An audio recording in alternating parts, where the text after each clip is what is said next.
My first question is about, through the contrast I'm living, I decided that I need to speak up for myself more than I have been.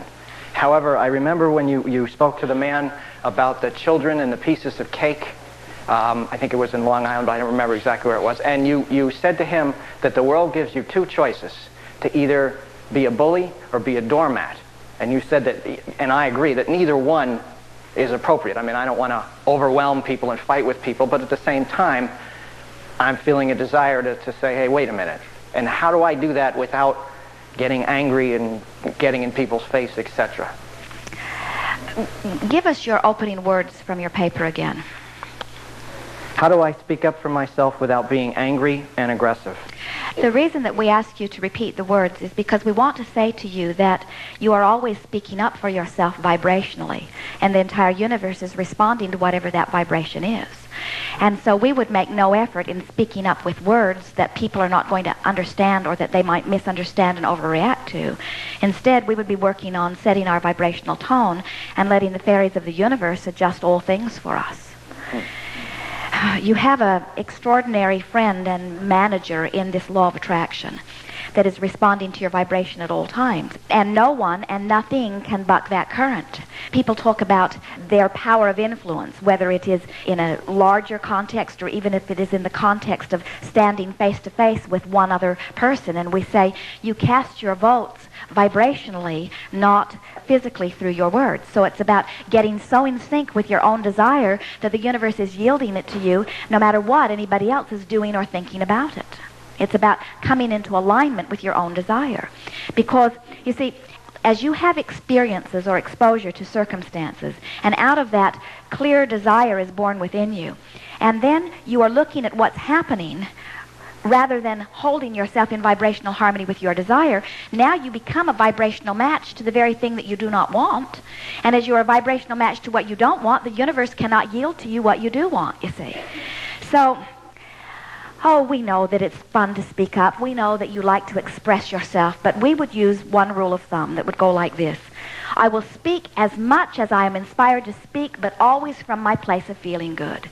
Because any time that you are feeling defensive or wronged or like an injustice has happened, any time you are in that place of anger or physical, emotional discomfort, you are always vibrationally not a match to your own desire, which means anything you say only amplifies the vibration that causes more not letting in of what you're wanting. And then you look at your enemy or your opponent or whoever it is that is you're feeling discord with, and you give them the credit for your not letting it in, and then you just feel more powerless, you see. Where once you discover that they can't keep you from letting it in because it's a vibrational thing, it's not a physical thing. Have you ever attempted a fight with someone who would not fight?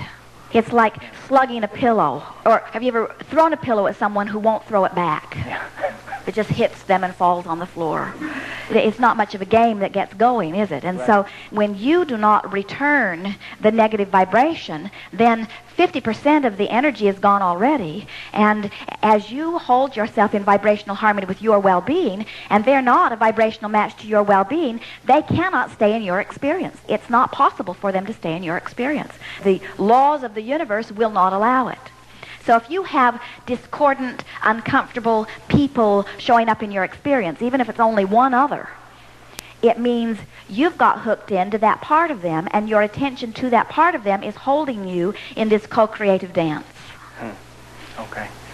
So my instinct to kind of just relax and breathe and stay in myself is the best way to deal with that, rather than... It's always the best way. Okay. You're just wanting to do your best to feel good, which is not the easiest thing to do. When something is really important to you, so you've got a strong energy flowing through you, and then something seems to be standing right in the way of that, it is normal for you to have a strong negative reaction. It's like touching a hot stove. It's normal for it not to feel good.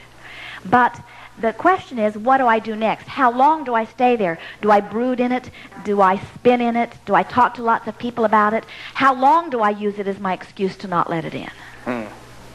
Not long. The shorter, the better. Thank you very much. You might look at someone next time you feel anger or injustice or something, and you see a situation or an individual as the reason for it. And you might stop and just look at them, and don't say it out loud because most of them would not understand it. But say to yourself, I have not yet decided how long I'm going to use you as my excuse not to let my well-being in. You made me pretty mad here, and what you did was really wrong. And I have every reason in the world to be mad at you, and if the whole world were given an opportunity to evaluate this, I'm certain they would all agree with me that you are wrong. And I have not yet decided how long I'm going to use you as my excuse to cut myself off from clarity, abundance, wellness, all things that I consider to be good. I haven't decided how long I'm going to do it, but right now it feels like pretty much forever. I'm that mad at you. I am so mad that I'm willing to give up life itself in order to focus upon this injustice that you have offered to me. Thank you very much. I get it.